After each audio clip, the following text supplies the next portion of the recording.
Welcome to this PIERRE Academy tutorial.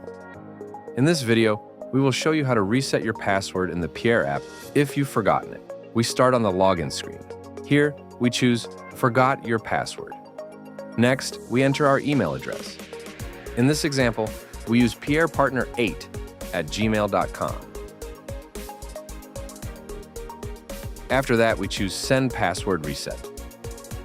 A few moments later, we receive an email at the address we entered.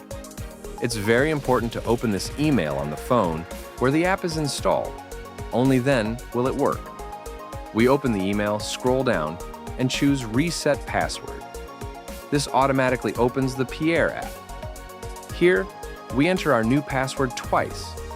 For example, we type Z123456 in both fields.